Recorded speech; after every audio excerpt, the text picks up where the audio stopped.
ఒకరోజు పాండురాజు వేట నిమిత్తం అడవికి వెళ్లాడు. ఆయనతో కుంతి మాద్రి కూడా వెళ్లారు. ఒకరోజు ఎంత వెతికినా ఒక్క జంతువు కనపడక విసిగి చివరకు ప్రణయకలాపంలో ఉన్న జింకలపై బాణం వేశాడు. అందులో ఆడజింక చనిపోగా మగజింక పాండురాజుని చూసి, రాజా, వేటాడుట రాజుల ధర్మం అయినా పరుగెత్తలేనివి, రోగంతో బాధపడేవి, ప్రణయకలాపంలో ఉన్నవి అయిన జంతువులను వేటగాడు కూడా కొట్టడు. అన్ని ధర్మాలు తెలిసిన రాజువు ఇలా కొట్టావు కనుక నీవు భార్యలతో సంబంధం పెట్టుకున్న మరుక్షణమే మరణిస్తావు అని శపించి మరణించింది. ఆ శాపం విన్న పాండురాజు దుఃఖించి తన దగ్గర ఉన్నవి అన్నీ దానం చేసి భార్యలను చూసి, మీరు హస్తినాపురం వెళ్ళండి అన్నాడు. వారు వెళ్లటానికి నిరాకరించి భర్తతోనే ఉండిపోయారు. పాండురాజు ఉత్తర దిక్కుగా ప్రయాణం చేసి ఆశ్రమం నిర్మించుకుని ముని వృత్తిని అవలంబించి తపస్సు చేసుకోవడం మొదలు పెట్టాడు. ఒకరోజు మునులందరూ బ్రహ్మలోకానికి ప్రయాణం కావడం చూసి పాండురాజు కూడా వారితో బయలుదేరాడు. ఋషులు వారిని చూసి, ఇవి దేవ మార్గాలు, వీటి వెంట మీరు రాలేరు అన్నారు. పుత్రులు లేరు కనుక తను వెళ్లడానికి తగనివాడని పాండురాజు గ్రహించి మునులతో ఆ విషయానికి అన్నాడు. వారు దివ్యదృష్టితో చూసి, పాండురాజా, నీకు సంతాన యోగం ఉన్నది, సంతానం కోసం ప్రయత్నించు అని చెప్పారు. పాండురాజు తనలో పురుషునికి ఈ లోకంలో దేవృణం, ఋషి రుణం, పితృరుణం, మనుష్య రుణం ఉంటాయి. ఆ రుణాలు తీర్చకపోతే పుణ్యలోకాలు ఉండవు. యజ్ఞముల వలన దేవృణం, వేదాధ్యయనం వలన ఋషి రుణం, దయాగుణంతో మనుష్య రుణం తీర్చుకున్నాను. కుమారులు లేనందున పితృరుణం తీరదు. శాపం వలన పుత్రుల యోగం లేదు కదా అని చింతించాడు. కుంతీ దేవిని పిలిచి, సంతానం లేకుండా జీవించడం కంటే మరణించడం మేలు. కుంతి, నాకు ధర్మ మార్గంలో కుమారులను కని ఇవ్వవా అని అడిగాడు. దేవరన్యాయంతో పుట్టిన పుత్రుడు ఉత్తముడు. పూర్వం కేకయ రాజుకు సంతానం లేని కారణంగా ఆయన భార్యను ఆ కార్యానికి నియోగించగా ఆమె పుంసవన హోమం చేయించి ఋత్విజ్ఞుల ద్వారా 3 కుమారులను పొందింది. కాబట్టి క్షేత్రజ్ఞులను కని ఇవ్వు అని వేడుకున్నాడు. బదులుగా కుంతీదేవి, రాజా, మీ ధర్మపత్నులమైన మేము వేరెవరిని తలపలేము. పూర్వం పూరు వంశంలోని వ్యుతితాశ్వుడు అనే రాజు 100 అశ్వమేధ యాగాలు చేశాడు. ఆయన విపరీతమైన భోగలాలసతో క్షయరోగం వచ్చి మరణించగా అతని భార్య అతనిని స్మరించి సంతానవతి అయింది. కనుక పాండురాజా, నువ్వు కూడా అలా సంతానాన్ని పొందవచ్చు అన్నది. పాండురాజు కుంతి చెప్పిన మార్గం ఆచరణ సాధ్యం కాదని అనుకున్నాడు. కలుషపాదుడు తన భార్య దమయంతిని దేవర న్యాయం ప్రకారం సంతానాన్ని ఇవ్వమని నియోగించగా ఆమె వశిష్ఠుని వలన అశ్వకుడు అనే కుమారుని పొందింది. అలాగే నీవు కూడా దేవర న్యాయంతో నాకు పుత్రులను పొంది ఇవ్వు, నీకు చేతులెత్తి నమస్కరిస్తాను అని దీనంగా వేడుకున్నాడు. పాండురాజు ఆవేదనకు విచలిత అయిన కుంతీదేవి పాండురాజుకు తనకు దుర్వాసముని ఇచ్చిన వరం గురించి చెప్పింది. కాని కర్ణుని జననం తప్ప అంతా వివరించింది. కుంతి ఆ మంత్ర సాయంతో సంతానం కలుగుతుంది కనుక ఏ దేవత సాయంతో సంతానం పొందాలో ఆనతివ్వమని పాండురాజుని అడిగింది. పాండురాజు, ధర్మదేవతకు మించిన దైవం లేదు కనుక అతనిని స్మరించి పుత్రుని పొందుము. అలా భర్తచేత నియోగించబడిన కుంతి యమధర్మరాజుని స్మరించి కుమారుని కన్నది. అతనికి యుధిష్ఠిరుడు అని నామకరణం చేశాడు. ఋషులు అతను కురు వంశానికి రాజై ధర్మబద్ధంగా రాజ్యం చేస్తాడు అని పలికారు. హస్తినలో గాంధారి కుంతిదేవి కంటే ముందే గర్భం ధరించినా ముందుగా ప్రసవించలేకపోవడంతో అసూయ చెంది తన గర్భాన్ని కొట్టుకుంది. అందువలన ఆమెకు గర్భస్రావం అయింది. అది విని వ్యాసుడు అక్కడకు వచ్చి ఆ మాసం ముక్కలను 101 నేతి కుండలలో భద్రపరిచి గాంధారితో, ఆ కుండలను భద్రపరిస్తే వాటి నుండి 9 పుత్రులు 1 కుమార్తె కలుగుతుందని చెప్పాడు. పాండురాజుకు మరొక కుమారుడు కావాలని కోరిక కలిగి వాయుదేవుని సాయంతో 1 కుమారుని పొందమని చెప్పాడు. కుంతి వాయుదేవుని సాయంతో కుమారుని పొందింది. ఆకాశవాణి ఆ కుమారునికి భీమసేనుడు అని నామకరణం చేసింది. హస్తినాపురంలో గాంధారికి కలి అంశతో దుర్యోధనుడు జన్మించాడు. ఒక్కో రోజుకు ఒక్కో కుమారుడు కలిగారు. 9 కుమారులు జన్మించిన తరువాత దుస్సల అనే కుమార్తె జన్మించింది.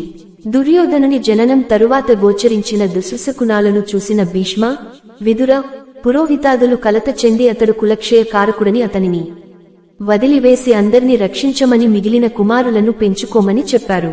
కాని పుత్రుని మీద మమకారంతో ధృతరాష్ట్రుడు దుర్యోధనుని వదలడానికి అనుమతించలేదు. కుంతీదేవి ఒకసారి భీముని ఎత్తుకుని దేవాలయానికి వెళుతున్న తరుణంలో 1 పులి ఆమె మీదకు ఉరికింది. పాండురాజు దానిని చంపేలోగా కుంతి భీముని 1 బండరాతిపై జారవిడిచింది. కేవలం 10 రోజుల శిశువు పడగానే ఆ రాళ్లు పొడి పొడి అయ్యాయి. భీముని బలానికి పాండురాజు ఆశ్చర్యపడ్డాడు. ధృతరాష్ట్రునికి 9 కుమారులు కలిగారని విని పాండురాజుకు కూడా ఇంకొక కుమారుడు కావాలని కోరిక కలిగింది.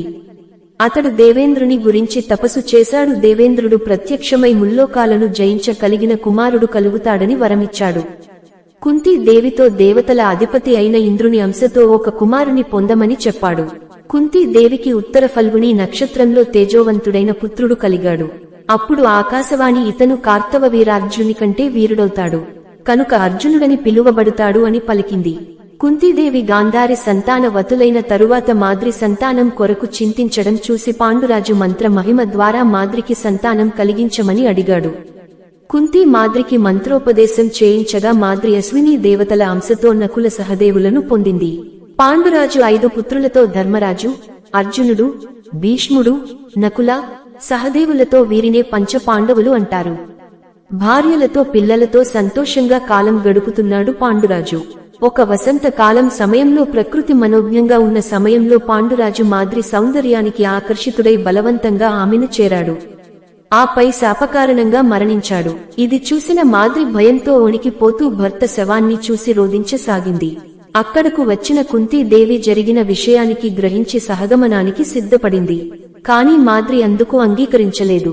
భర్త తన వలన మరణించినందున తాను సహగమనం చేస్తానని చెప్పి తనకంటే సమర్థురాలైన కుంతికి 5 పుత్రులను కాపాడే బాధ్యతను అప్పగించి తాను భర్తతో సహగమనం చేసింది.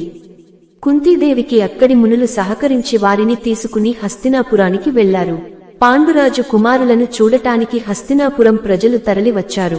దుర్యోధనుడు తన తమ్ములతో పురోహిత సమేతంగా ఎదురువచ్చి వారిని సాదరంగా తీసుకువెళ్లాడు. భీష్ముడు, విదురుడు, సత్యవతి, అంబిక, అంబాలిక వారికెదురు వచ్చి మునులకు నమస్కరించి కుంతీదేవిని ఓదార్చి పాండు కుమారులను ఎత్తుకుని ముద్దాడారు.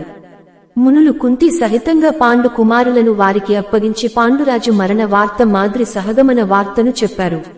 ఆ తరువాత భీష్ముడు పాండుసుతులతో పాండురాజుకు ఉత్తర సంస్కారం చేయించాడు. ఆ సందర్భంగా అక్కడకు వచ్చిన వ్యాసుడు తన తల్లి సత్యవతితో అమ్మా ధృతరాష్ట్రుని కుమారులు దుర్మార్గులు.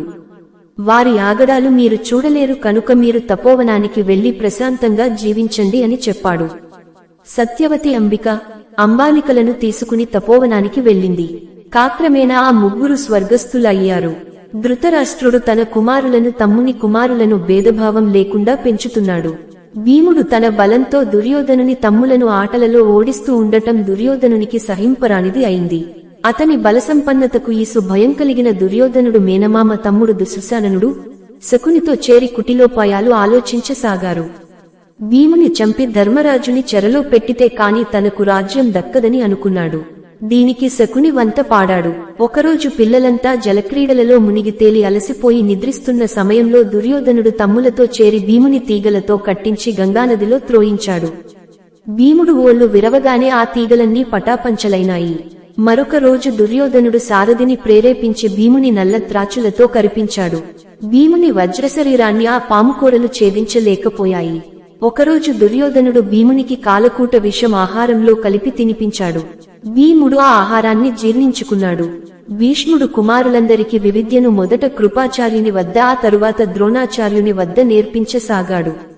అప్పుడు జనమేజయుడు మహర్షి కృపాచార్యుడు, ద్రోణాచార్యుల జన్మ వృత్తాంతం తెలుపగలరా అని వైశంపాయనుని అడిగాడు.